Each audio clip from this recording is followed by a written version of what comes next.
Bom dia, irmãos, a paz do nosso Senhor, amém? Deixa eu pegar uma água aqui que eu me empolguei um pouquinho na hora do louvor.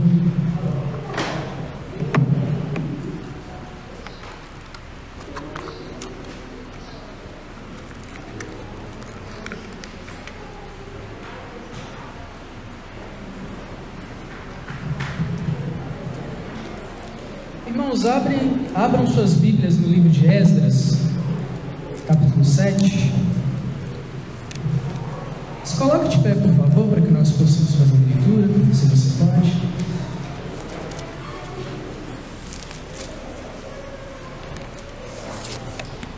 Hoje nós vamos aprender o que o Senhor tem para nos ensinar nos capítulos 7 e 8 de Esdras.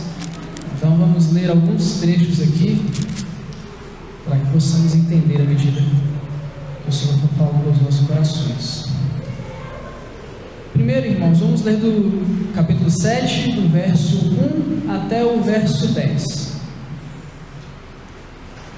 Passadas estas coisas, do reinado de Artaxerxes, rei da Pérsia, Esdras, filho de Seraías, filho de Azarias, filho de Ilquias, filho de Salum, de Zadok, filho de Aitube, filho de Amarias, filho de Azarias, filho de Maraiote, filho de Zeraías, filho de Uzi, filho de Buqui, filho de Abisua, filho de Finéias, filho de Eleazar, filho de Arão, o sumo sacerdote. Este Esdras subiu da Babilônia. Ele era escriba, versado na lei de Moisés, dada pelo Senhor, Deus de Israel. E segundo a boa mão do Senhor, seu Deus, que estava sobre ele, o rei lhe concedeu tudo quanto lhe pedira. Também subiram a Jerusalém alguns dos filhos de Israel, dos sacerdotes, dos levitas, dos cantores, dos porteiros e dos servidores do templo. No 7º ano do rei Artaxerxes, Esdras chegou a Jerusalém no 5º mês, no 7º ano deste rei. Pois, no 1º dia do 1º mês, partiu da Babilônia, e no 1º dia do 5º mês, chegou a Jerusalém, segundo a boa mão do seu Deus sobre ele, porque Esdras tinha disposto o coração para buscar a lei do Senhor, e para cumprir, e para ensinar em Israel os seus estatutos e os seus juízos. Agora vamos lá para o verso 21 até o 28.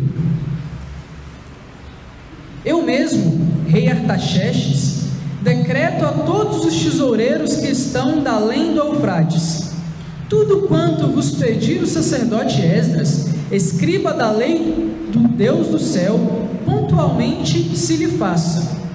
Até 100 talentos de prata, até 100 carros de trigo, até 100 batos de vinho, até 100 batos de azeite e sal à vontade. Tudo quanto se ordenar, segundo o mandado do Deus do céu, exatamente se faça para a casa do Deus do céu. Pois, para que haveria grande ira sobre o reino do rei e dos seus filhos? Também vos fazemos saber acerca de todos os sacerdotes e levitas, cantores, porteiros e de todos os que servem nesta casa de Deus, que não será lícito impor-lhes nem direitos, nem impostos, nem pedágios. Tu, Esdras, segundo a sabedoria do teu Deus, que possuís, nomeia magistrados e juízes, que julguem a todo o povo que está da além do Eufrates, a todos que sabem as leis de teu Deus, e ao que não as sabe, que lhes façam saber. Todo aquele que não observar a lei do teu Deus e a lei do rei, seja condenado ou à morte, ou ao desterro, ou à confiscação de bens, ou à prisão. Bendito seja o Senhor, Deus de nossos pais, que deste modo moveu o coração do rei para ordenar a casa do Senhor, a qual está em Jerusalém, e que estendeu para mim a sua misericórdia perante o rei, e seus conselheiros, e todos os seus príncipes poderosos. Assim, me animei, segundo a boa mão do Senhor, meu Deus, sobre mim, e ajuntei de Israel alguns chefes para subirem comigo. Agora no capítulo 8, a partir do verso 15.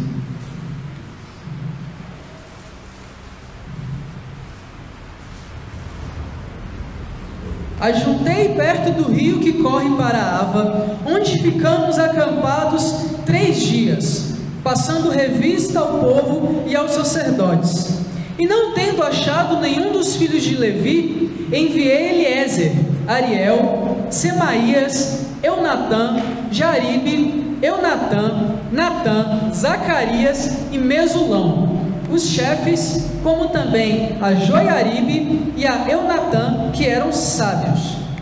Enviei-os a Ido, chefe em Casifia, e lhes dei expressamente as palavras que deveriam dizer a Ido e aos servidores do templo, seus irmãos, em Casifia, para nos trazerem ministros para a casa do nosso Deus. Trouxeram-nos, segundo a boa mão de Deus sobre nós, um homem sábio dos filhos de Mali, filho de Levi, filho de Israel, a saber, Serebias, com seus filhos e irmãos 18, e a Asabias, e com ele Jesaías, dos filhos de Merari, com seus irmãos e os filhos deles 20, e dos seus servidores do templo, que Davi e os príncipes deram para o ministério dos levitas, 220, todos eles mencionados nominalmente. Então, apregoei ali um jejum junto ao rio Ava, para nos humilharmos perante o nosso Deus, para lhe pedirmos jornada feliz para nós, para nossos filhos e para tudo o que era nosso, porque tive vergonha de pedir ao rei exército e cavalheiros para nos defenderem do inimigo no caminho, porquanto já lhe havia dito: a boa mão do nosso Deus é sobre todos os que o buscam, para o bem deles, mas a sua força e a sua ira contra todos os que o abandonam. Nós, pois, jejuamos e pedimos isto ao nosso Deus, e ele nos atendeu. Agora para o verso 31.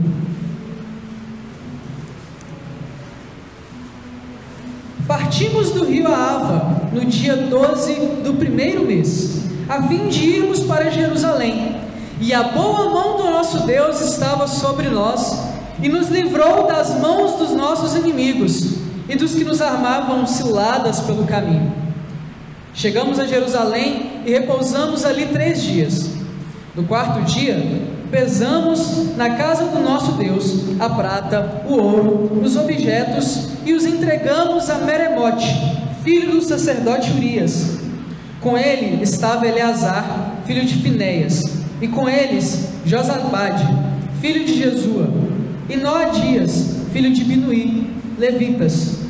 Tudo foi contado e pesado, e o peso total imediatamente registrado. Os exilados que vieram do cativeiro ofereceram holocaustos ao Deus de Israel: 12 novilhos por todo Israel, 96 carneiros, 77 cordeiros, e como oferta pelo pecado, 12 bodes, tudo em holocausto ao Senhor. Então deram as ordens do rei aos seus sátrapas e aos governadores deste lado do Eufrates, e estes ajudaram o povo na reconstrução da casa de Deus.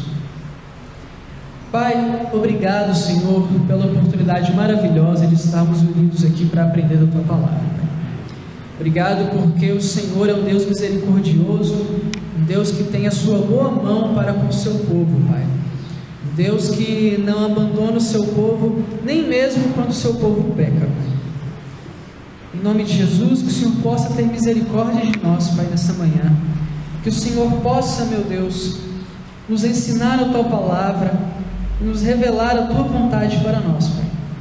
Te agradeço mais uma vez, porque eu sei que nós não somos dignos de estarmos aqui na Tua presença, muito menos de sermos chamados Teus filhos, Pai. Mas pela Tua infinita misericórdia, o Senhor nos ama. Em nome de Jesus. Amém. Irmãos, podem se sentar.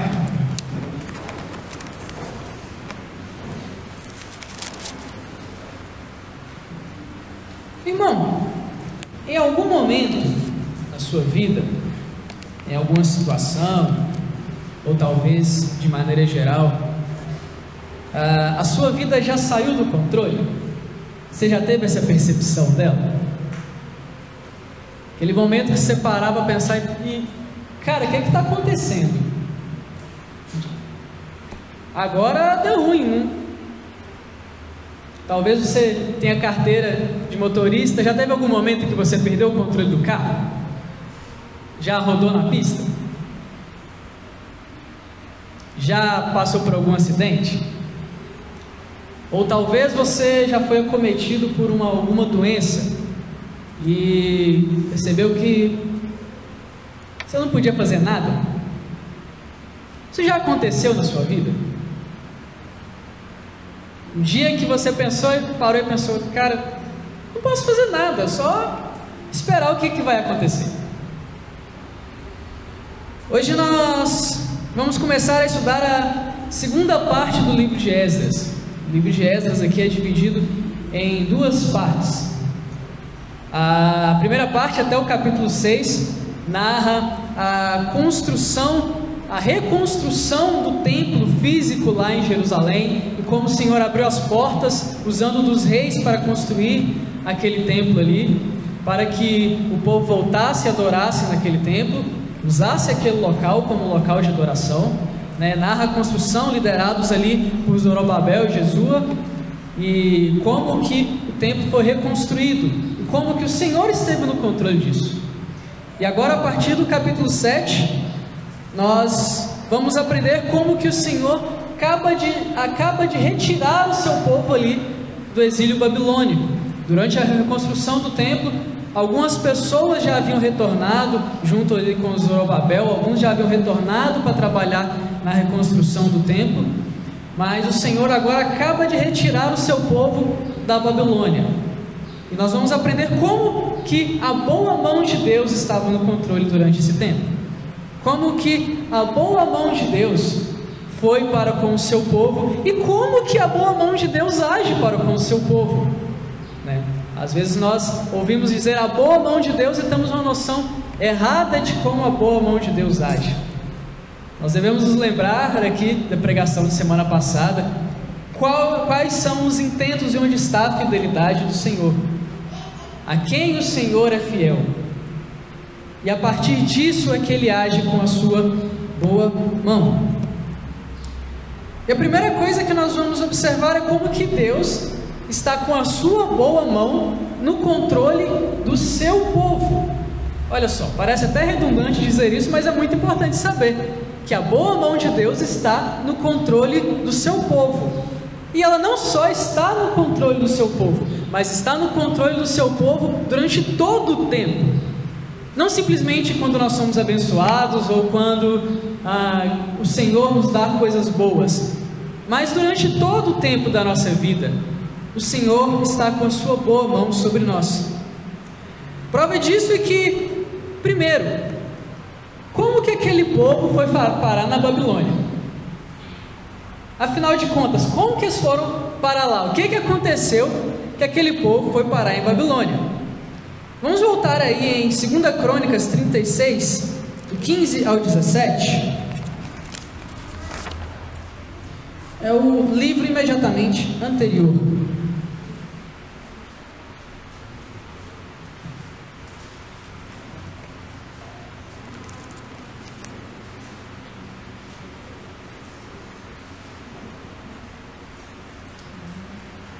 O Senhor, Deus dos seus pais, começando de madrugada, falou-lhes por intermédio dos seus mensageiros, porque se compadecera do seu povo e da sua própria morada. Eles, porém, zombavam dos mensageiros, desprezavam as palavras de Deus mofavam dos seus profetas, até que subiu a ira do Senhor contra o seu povo, e não houve remédio algum. 2 Crônicas 36, irmãos. Agora no versículo 17. Por isso, o Senhor fez subir contra ele o rei dos caldeus, o qual matou seus jovens à espada na casa do seu santuário, e não teve piedade nem dos jovens, nem das donzelas, nem dos velhos, nem dos mais avançados em idade. A todos os deu nas suas mãos. Irmãos, isso aí aconteceu no reinado de Zedequias, o último rei ali antes da invasão babilônica. Os babilônicos não invadiram por má administração, ou porque o exército era fraco, ou porque a diplomacia falhou. Foi o Senhor que enviou os babilônicos contra o seu povo. Foi o Senhor que permitiu que os babilônicos levassem o seu povo cativo para a Babilônia. Foi Ele quem enviou. Nesse momento o Senhor estava no controle do seu povo. O Senhor não tinha esquecido. Esse retorno da Babilônia não é porque o Senhor deixou o povo lá, foi fazer outra coisa, aí depois ele lembrou: cadê o povo? Nossa, foi varar lá na Babilônia, não pode deixar esse povo sozinho. Não foi isso que aconteceu. O povo já era um povo idólatra, um povo que não agradava mais o Senhor e não andava mais os seus caminhos. Então, o Senhor, numa atitude de amor para tratar o seu povo, usou da dor do castigo babilônico contra eles. Em Tiago 1, 2 e 3 está escrito: meus irmãos, tende motivo por toda alegria o passardes por várias provações, sabendo que a provação da vossa fé, uma vez confirmada, produz perseverança. O Senhor não estava feliz em enviar o seu povo para a Babilônia. Não é uma coisa que ele estava sorrindo de alegria por ter que mandar o seu povo para ser castigado e corrigido.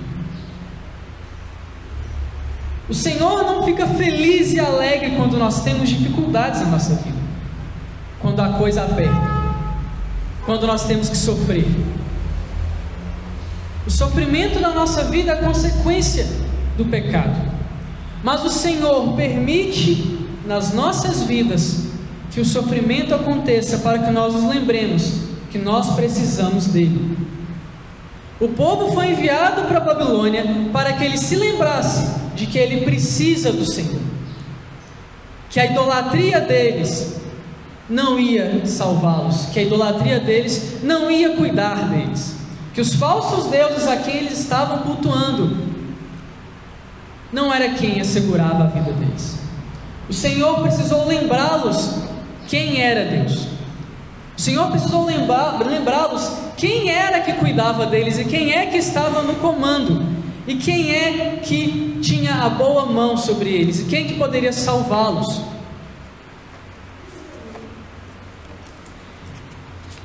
E uma vez o povo lá, é o Senhor quem está o trazendo de volta agora. É o Senhor quem está tirando o seu povo da Babilônia. No livro de Crônicas, capítulo 36, novamente, dos versos 22 ao 23, o Senhor diz o seguinte: porém, no primeiro ano de Ciro, rei da Pérsia, para que se cumprisse a palavra do Senhor, por boca de Jeremias, despertou o Senhor o espírito de Ciro, rei da Pérsia, o qual fez passar pregão por todo o seu reino, como também por escrito, dizendo: assim diz Ciro, rei da Pérsia: o Senhor, Deus dos céus, me deu todos os reinos da terra, e me encarregou de lhe edificar uma casa em Jerusalém, que está em Judá. Quem entre vós é de todo o seu povo, que suba, e o Senhor, seu Deus, seja com ele. é Deus quem está enviando o povo de volta. Da mesma maneira que foi o Senhor quem enviou o povo para a Babilônia, agora é o Senhor quem está o tirando de lá. O Senhor está no controle do povo. A boa mão de Deus está com o seu povo. E o Senhor não simplesmente está removendo o seu povo de lá, mas o Senhor está trazendo o seu povo de volta para que ele seja diferente de como ele era antes. É interessante observar que aqui no final de Crônicas existia uma inconstância dos reis quanto à fidelidade ao Senhor.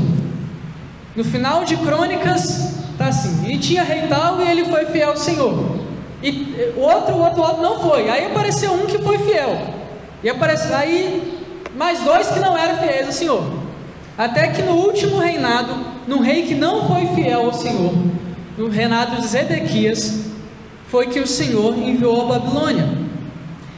E agora, no retorno, quando o Senhor resgata o seu povo, ele não chama o seu povo para a infidelidade novamente.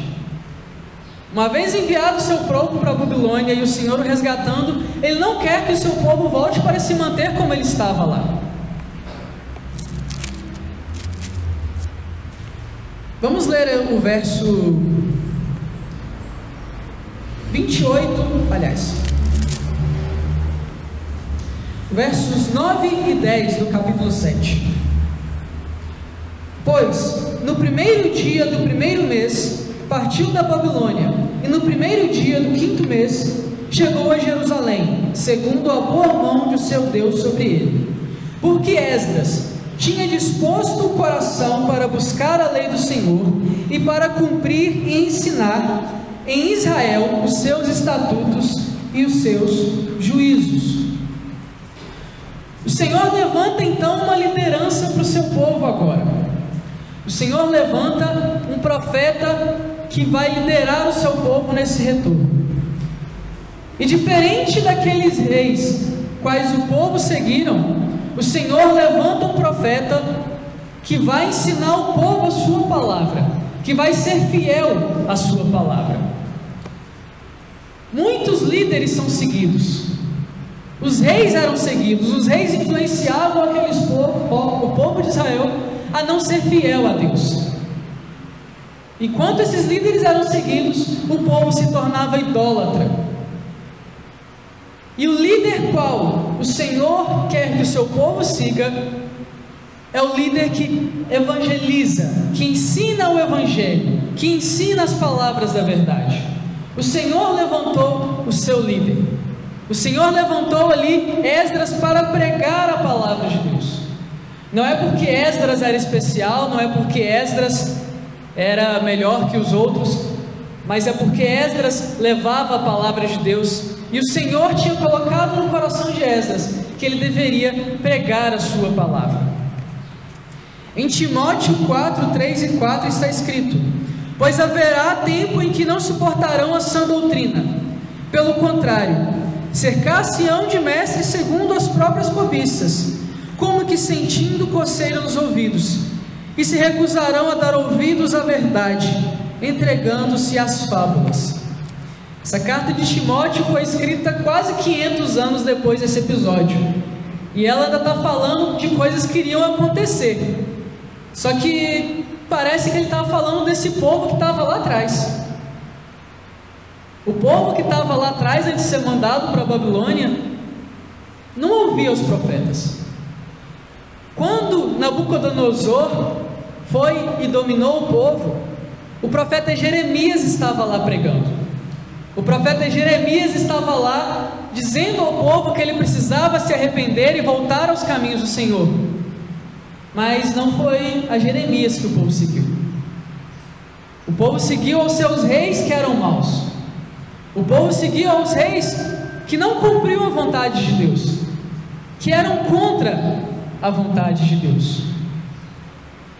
Em Timóteo também 3, 16 e 17 está escrito: toda a escritura é inspirada por Deus e útil para o ensino, para a repreensão, para a correção, para a educação na justiça, a fim de que o homem de Deus seja perfeitamente habilitado para toda boa obra.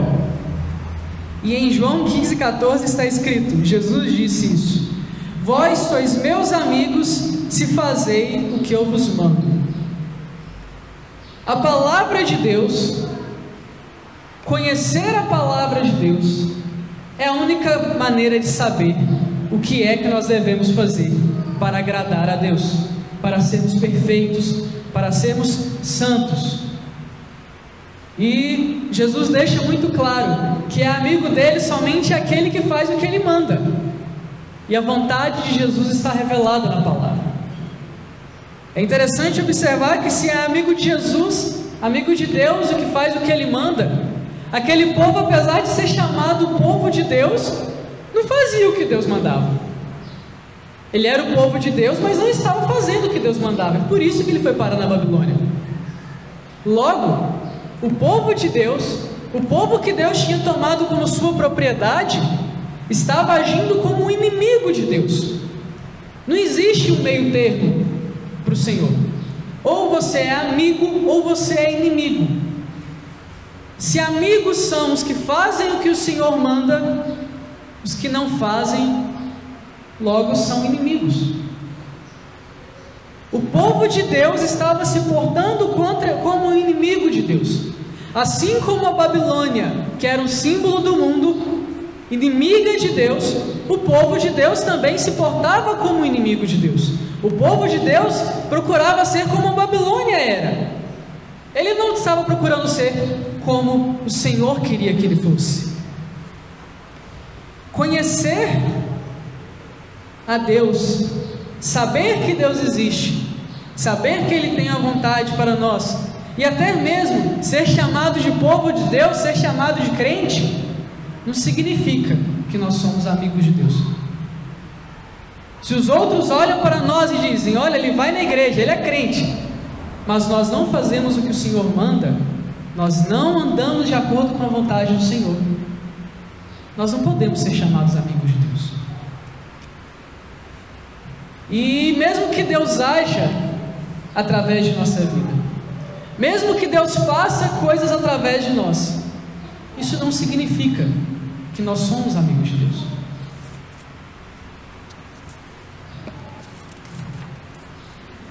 Prova disso que o Senhor trabalhar através de nós não significa que nós somos amigos dele, é que a boa mão de Deus agiu através de quem não era o povo de Deus. Agiu grandemente através de quem não era o povo de Deus, de maneira incrível. A gente viu nas outras pregações, né, os outros antecessores, quantas coisas os reis babilônicos deram ali ao povo de Deus. Eles deram guardas, mandaram insumos para a obra, deram ordens, ordenaram ali aos governadores que dessem coisas ao povo para a reconstrução do templo. E bem, será que é porque esses reis eram bonzinhos demais? Nossa, esses reis eram pessoas incríveis, olha só como eles eram bons. Eu acho que eles eram crentes também. Olha como que eles... Eu acho que eles tinham que ter voltado para a terra prometida, não tinha que ter ficado na Babilônia não. Mas irmãos, nós não podemos esquecer quem eram essas pessoas. Quem era esse reino que o povo estava? O último rei aqui com o qual Esdras se relacionou é o rei Artaxerxes. Ele é filho do Assuero, lá do livro de Esther, também chamado de Xerxes. Ele é o neto do Dario, o bisneto do Ciro, e ele é o tataraneto do Nabucodonosor. Só gente boa da família dele. E a Babilônia também deveria ser um lugar maravilhoso de se viver, não é mesmo? Afinal de contas, lá no livro de Daniel, a gente conta quando ele é levado por Nabucodonosor para lá, ele conta a respeito das iguarias que eram oferecidas, dos manjares que tinham. E eu não sei se você sabe, mas existe uma coisa que chama as 7 maravilhas do mundo antigo. Uma delas são os jardins suspensos da Babilônia. Uma maravilha que tinha lá, a beleza daquele país. Lá era um país lindo, um país rico, um país próspero, um país que ao olhar-se assim, você falava: nossa, que nação próspera, que nação boa, quero ir para a Babilônia. Lá é tudo de bom, nós ficamos aqui em Israel, de vez em quando somos uma nação pequena, de vez em quando vem um povo aí querendo dominar a gente, o Senhor tem que nos socorrer. Na Babilônia que eles são bons, olha o exército da Babilônia, olha só a beleza desse país, lá é maravilhoso. Mas tem mais coisas que estavam escritas no livro de Daniel. Lá não precisa abrir, em Daniel 10, 12 e 13 está escrito: então me disse: não temas, Daniel, porque desde o primeiro dia em que aplicaste o coração a compreender e humilhar-te perante o teu Deus, foram ouvidas as tuas palavras, e por causa das tuas palavras é que eu vim. Mas o príncipe do reino da Pérsia me resistiu por 21 dias. Porém, Miguel, um dos primeiros príncipes, veio para ajudar-me, e eu obtive vitória sobre os reis da Pérsia. Quem que é esse príncipe da Pérsia que resistiu? Não sei se você está familiarizado com esse texto, mas nesse momento aqui havia vindo um anjo para falar com Daniel. Logo após Daniel ter tido uma visão, na qual o Senhor tinha elucidado para ele que o povo ficaria os 70 anos no exílio da Babilônia, Daniel ficou muito entristecido e entrou em jejum e oração. Quando ele entra em jejum e oração, alguns dias depois, o anjo vem falar com ele. O anjo vem para consolá-lo.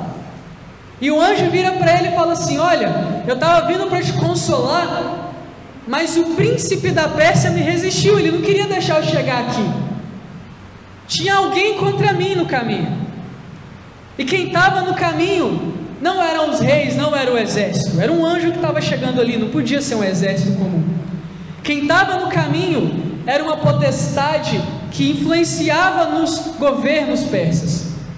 A Pérsia e a Babilônia é o mesmo local, também conhecidos como os caldeus. Um demônio que influenciava aquele povo, um demônio que dava a direção para aqueles reis, por onde é que eles tinham que seguir. O demônio era conhecido como o príncipe da Pérsia, aquele que tinha o poder ali e governava aquele lugar. Nós não podemos esquecer onde é que o povo estava. A Babilônia era o símbolo do mundo, o símbolo de ir contra a vontade de Deus.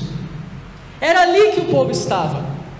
Por mais que fosse uma nação próspera, bonita, que desse um sustento maravilhoso para o seu povo, era uma nação governada por Satanás. Os reis que ali estavam não deram o que deram ao povo porque eles eram bons ou porque o coração deles era bom. Foi porque o Senhor agiu através dele, mesmo ele sendo esse povo inimigo de Deus. E por mais que esse povo fosse dominado pelo demônio, o Senhor estava acima deles. A boa mão do Senhor não pode ser impedida nem por isso. O Senhor é mais poderoso do que isso. O Senhor que mandou o seu povo para a Babilônia, o povo não foi para lá sozinho, que tratou o seu povo nesse exílio, é o mesmo Senhor que vai sobre esse reino terrível, essa nação fortíssima, dominada por Satanás, e faz com que o rei dela dê as coisas do seu povo. O povo não dependia do Artaxerxes, o povo não dependia da força de Babilônia, o povo não dependia da força que eles tinham lá na terra prometida, o povo dependia da boa mão de Deus. É a única coisa que sustentava aquele povo. E, irmão, o que é que tem nos sustentado hoje? Onde é que nós temos colocado a nossa confiança? Eu acredito que o Brasil é um país maravilhoso, mas isso não serve de nada.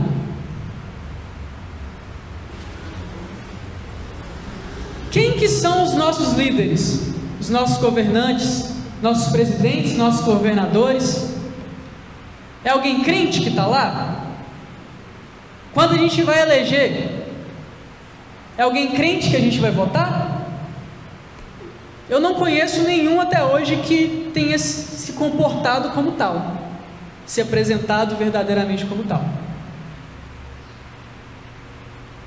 Ah, mas então quem está lá é horrível.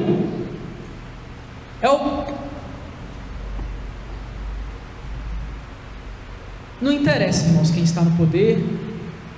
Não que nós vamos ser displicentes, mas não interessa. Não interessa se o nosso governante é de direita ou de esquerda. Não interessa se o nosso governante ama ou odeia a igreja. Não interessa se ele diz a nosso favor ou contra nós. Não é dele que nós dependemos. Não é a mão dele que está sobre nós. É a mão do nosso Senhor. Por mais terrível que ele seja, sinceramente não acho que ele possa ser tão terrível quanto os reis da Babilônia. E os reis da Babilônia foram dobrados pelo Senhor. Os reis da Babilônia foram domados pelo Senhor, e o Senhor os fez fazer o que Ele queria. A igreja não precisa ter medo da nação, do poder político, do poder da mídia. A igreja tem que temer ao Senhor. Ela tem que crer no Senhor.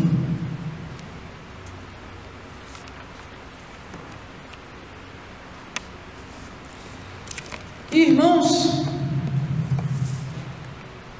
por último, nós temos que ser um povo que reconhece que é a boa mão de Deus que nos guarda, que reconhece que é essa boa mão que está sobre nós.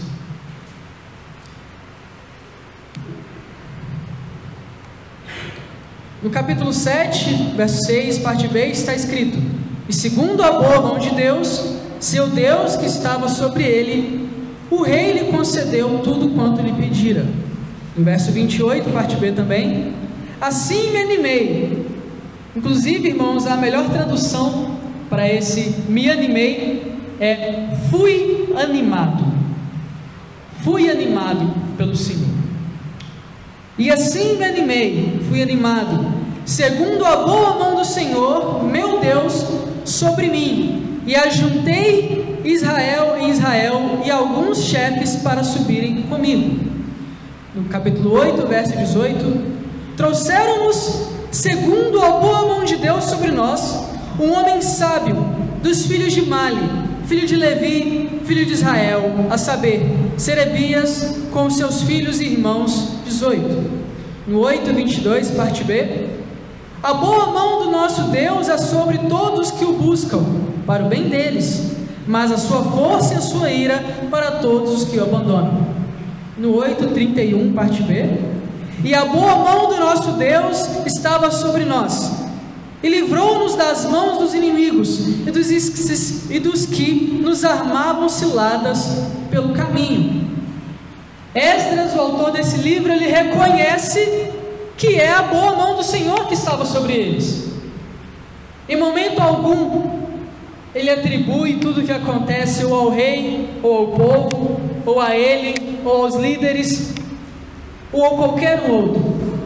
Ele entende que durante todo esse processo era a boa mão do Senhor sobre o povo. Durante todo esse processo era o Senhor quem estava governando o seu povo e agindo para que o seu povo voltasse a ser fiel a Ele. Em Esdras 8, 21 e 22: então apregoei ali um jejum junto ao rio Ava, para nos humilharmos perante o nosso Deus, para lhe pedirmos jornada feliz para nós, para nossos filhos e para tudo que era nosso. Voltando no livro de Daniel, depois que ele recebe a visão, no capítulo 10, versos 2 a 7: naqueles dias eu, Daniel, pranteei durante 3 semanas, manjar desejável não comi, nem carne nem vinho entraram na minha boca, nem me ungi com óleo algum, até que se passaram as 3 semanas inteiras. Esdras voltou ao Senhor. O Senhor fazendo maravilhas ali. E Esdras se voltou ao Senhor em jejum e oração, clamando que a boa mão do Senhor ainda fosse sobre esse povo, clamando que o Senhor continuasse a sua bênção sobre o povo. Daniel recebeu uma notícia terrível, uma notícia de desgraça sobre o povo de Deus, que era ficar 70 anos na Babilônia. Daniel foi jejuar e orar. Daniel foi para o colo do Senhor, pedir misericórdia ao Senhor, pedir para que o Senhor tivesse misericórdia do seu povo. Em 2 Crônicas 7, 13 a 14 está escrito: se eu cerrar os céus de modo que não haja chuva, ou se ordenar os gafanhotos que consumam a terra, ou se enviar a peste entre o meu povo, se o meu povo, que se chama pelo meu nome, se humilhar e orar, e me buscar, e se converter dos seus maus caminhos, então eu o ouvirei dos céus, perdoarei os seus pecados e sararei a sua terra. É interessante, irmãos, que no começo do texto ele não fala: se por acaso os céus se fecharem, ou se a praga chegar, o seu povo e o meu povo se humilhar, eu o ouvirei. Não é isso que está escrito.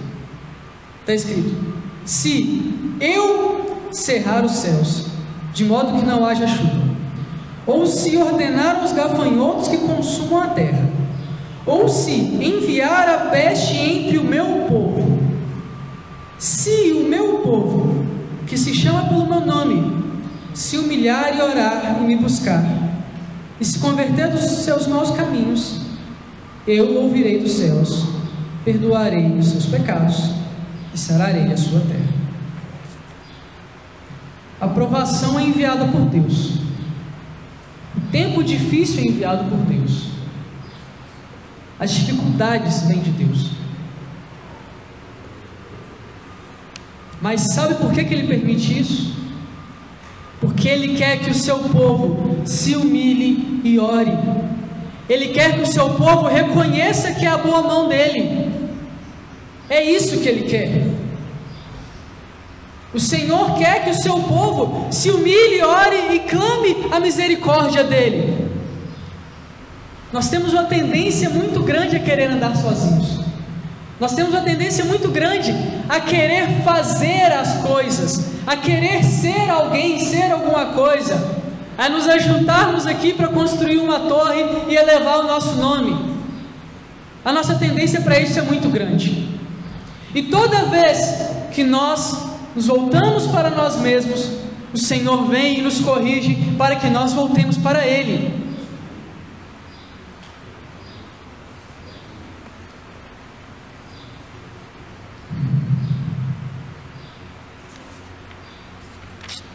Irmãos,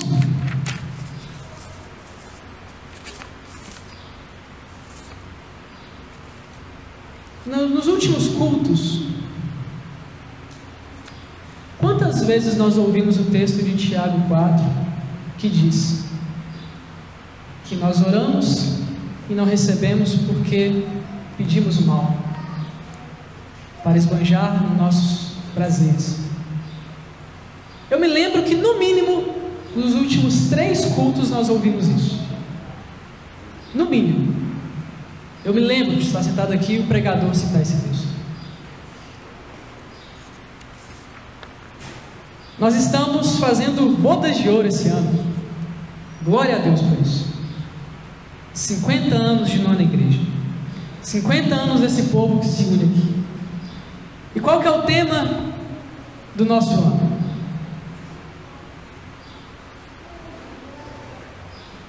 Restauração.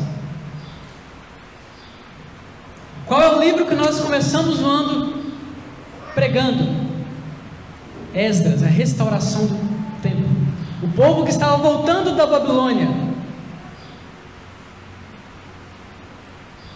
O que é que o Senhor quer dizer com isso, irmãos? O que é que o Senhor quer nos ensinar com isso?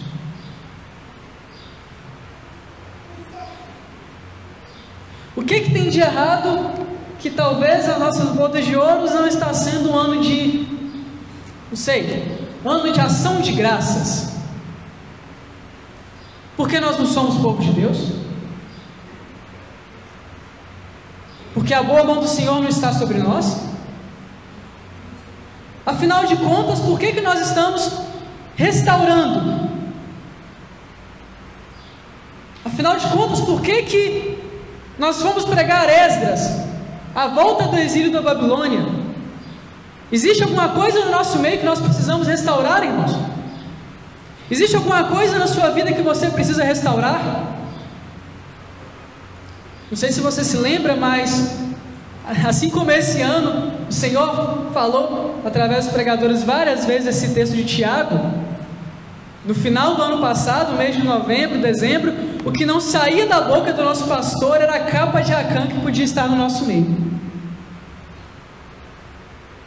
O pecado que podia estar no nosso meio, o pecado que fazia com que o povo desagradasse a Deus.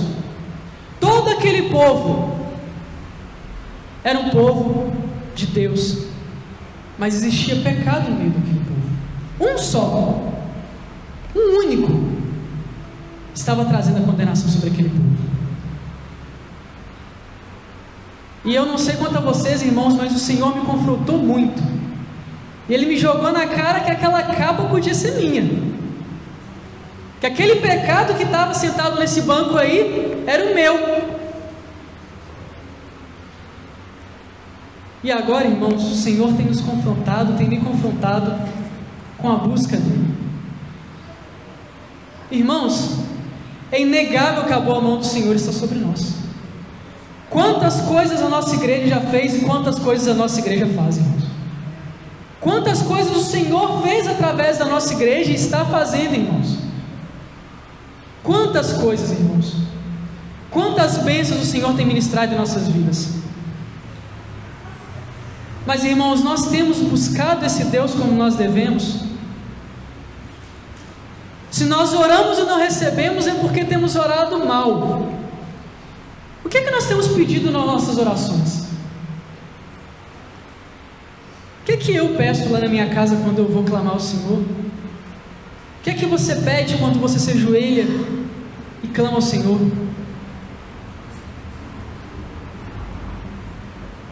Nós temos jejuado e orado e humilhados diante de Deus?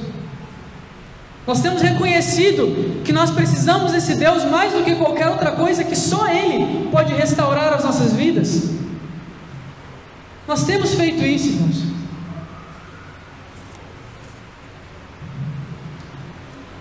Eu confesso que quando eu preparava essa pregação, primeiro eu fiquei muito alegre, porque eu consegui ver as boas coisas que o Senhor tinha feito em nós. As boas coisas que o Senhor tem feito na minha vida e na vida dessa igreja, irmãos. O Senhor tem nos abençoado de maneira incrível, irmãos. O Senhor tem tido sua boa mão em nosso favor de maneira maravilhosa, irmãos. Mas eu confesso que por fim eu fiquei muito triste e envergonhado, porque eu não me lembrava da última vez que eu tinha jejuado e orado para me humilhar buscando o Senhor. Eu não me lembrava da última vez em que eu tinha me quebrantado no Senhor em jejum e oração, pedindo misericórdia a Deus pela nossa igreja, pela nossa vida, pelo povo de Deus, e o buscado dessa maneira. Nós nos acostumamos a sermos o povo de Deus, nos acostumamos com a misericórdia dEle todos os dias, e nos esquecemos, irmãos, que se nós não buscarmos, nos humilharmos e orarmos, o Senhor pode nos enviar à Babilônia. Não se esqueçam, o Senhor tem trazido uma palavra de restauração para a nossa igreja. Se é para restaurar, é porque alguma coisa não está no lugar. Vamos clamar ao Senhor que Ele tenha misericórdia de nós, irmãos. Vamos nos humilhar e orar e pedir misericórdia ao Senhor. Nós precisamos dessa misericórdia, nós precisamos voltar a Ele antes que Ele precise tomar medidas piores para que nós voltemos para Ele. O Senhor não vai nos abandonar, irmãos, glória a Deus. O Senhor não vai nos deixar esfriar, não vai nos deixar morrer na fé. Mas eu não quero ter de ser mandado para a Babilônia para me lembrar que Ele nos ama. Eu não quero que o Senhor permita isso, irmãos. Então, irmãos, se coloque de pé no seu lugar, por favor. Queria agora convidar o presbítero Carlos para orar por nós. Presbítero Carlos Faria.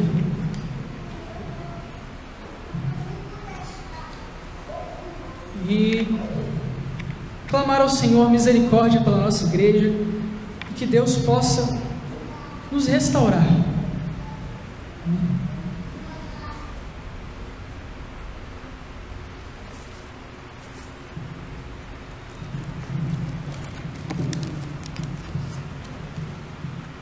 Senhor Deus, como é bom estarmos na Sua presença. Nós nos sentimos como Pedro, o apóstolo. É bom estarmos aqui. A glória do Senhor invadiu tão grandemente o coração daquele apóstolo, que ele dissera: é bom estarmos aqui. Mas é bom estarmos aqui, Senhor, mas não podemos permanecermos aqui. Temos uma missão a cumprirmos nessa terra, enquanto o Senhor for servido a nos mantermos aqui, Senhor. E eu oro nesse momento, agradecendo ao Senhor pela palavra que nos foi ministrada nesta manhã. Muito obrigado por esse desafio da Sua palavra. Muito obrigado pelas correções, pelas exortações, pelos estímulos, as motivações.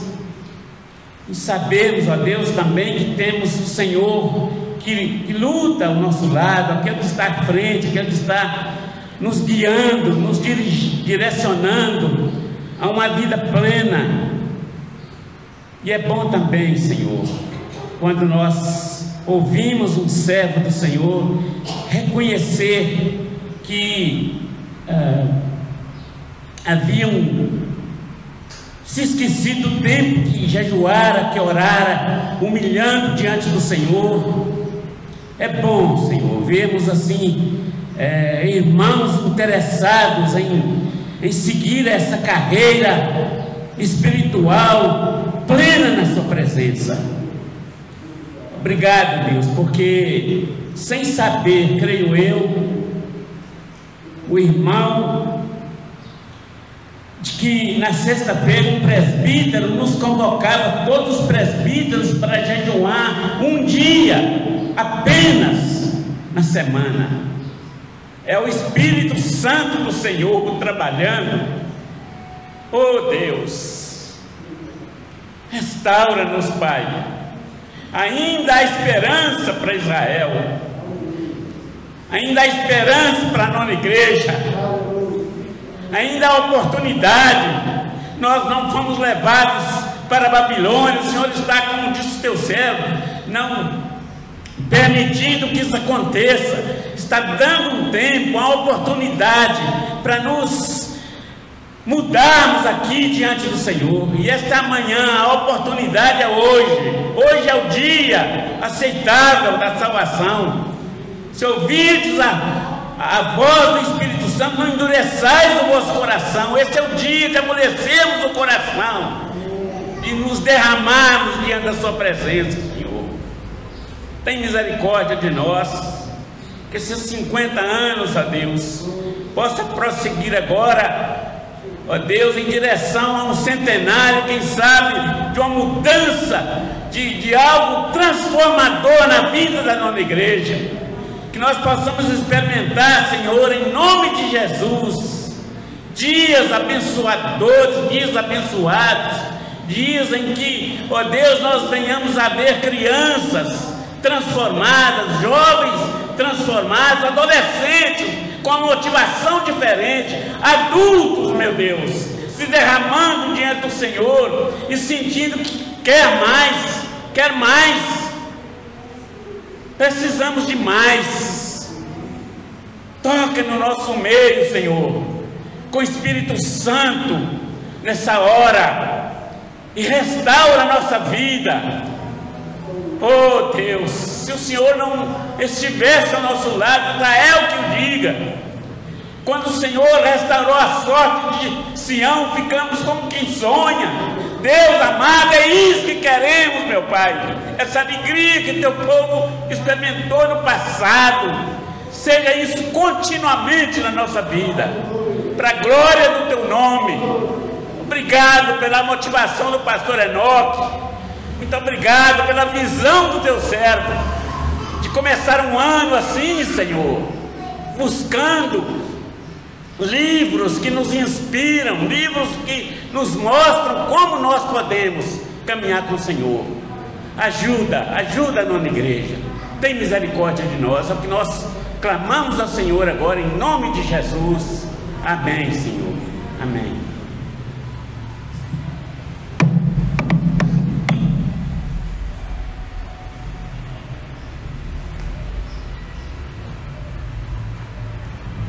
Amém. Louvado seja Deus. Meus irmãos, o culto está encerrado e nós temos o privilégio de responder a esse chamado de Deus no nosso coração e responder positivamente. Ao longo da rebeldia do povo, nunca faltou profeta, nunca faltou profecia no meio do povo. Profecia que confrontava o coração. E profecia que ia ao encontro, desnudando o homem diante de Deus e vendo toda a sua sujeira e mazela. E normalmente quando isso acontece, o ser humano ele tende a baixar a cabeça e desanimar. Mas nós vemos nesse texto aqui que a boa mão do Senhor reanimou, trouxe ânimo novo para a vida de Esdras. Nós vemos que naquela devastação de Ziclag, quando Davi perdeu, foi devastada toda a sua família ali, a sua cidade, e que ele se entristeceu, que ele desanimou, ele foi reanimado no Senhor. E quando Jesus disse: olha, no mundo tereis aflições, ele sabia que haveria desânimo, mas ele disse: tem de bom ânimo, eu venci o mundo. E essa vitória que nos traz uma alegria agora de sair diante dessa palavra, respondendo com ânimo, porque o Senhor é um Deus que nos chama, mostra a nossa realidade, mas nos dá graça, a boa mão dele está sobre nós, para que nós possamos resistir todas essas mazelas e sermos restaurados por ele. Então vamos fazer uma oração final e sair daqui respondendo dessa forma, com ânimo. Glória a Deus, que Deus não desiste de nós, que Ele vem até nós com a sua palavra de reânimo, para nós prosseguirmos a nossa caminhada, a nossa jornada aí de muitas aflições. Senhor Deus, louvado e agradecido seja teu nome, Pai, pela tua palavra. Muito obrigado, Deus, porque o Senhor, ó Deus, tem cumprido, ó Deus, a tua palavra no nosso meio. O Senhor é fiel. O Senhor nos prometeu, ó Deus, não faltar a ação do teu Espírito, nem a pregação da tua palavra. E a tua palavra nos confronta, Deus, a tua palavra nos desnuda, a tua palavra mostra a nossa realidade. Mas a tua palavra também nos chama, Deus, de forma poderosa, Deus, a voltarmos para a direção. A tua palavra, Deus, nos enche de ânimo, Deus, porque o Senhor revela a tua graça por meio dela. A boa mão do Senhor está sobre nós, ó Deus, por isso estamos alegres. Por isso, ó Pai, nós temos bom ânimo, ó Pai, ainda que venham as aflições, mas temos bom ânimo para continuar essa caminhada de restauração, ó Deus. Ó Deus, em nome de Jesus, nos dê uma semana, Deus, abençoada e abençoadora, e que possamos perceber a boa mão do Senhor em todos os instantes da nossa vida, em todas as circunstâncias, adversas ou favoráveis, que possamos ver a boa mão do Senhor nos restaurando, nos chamando, nos reanimando no Senhor, para a glória do Senhor, Deus. É o que eu te peço em nome de Jesus. Amém. Amém. Deus abençoe a todos. Tenham uma semana abençoada e abençoadora no Senhor.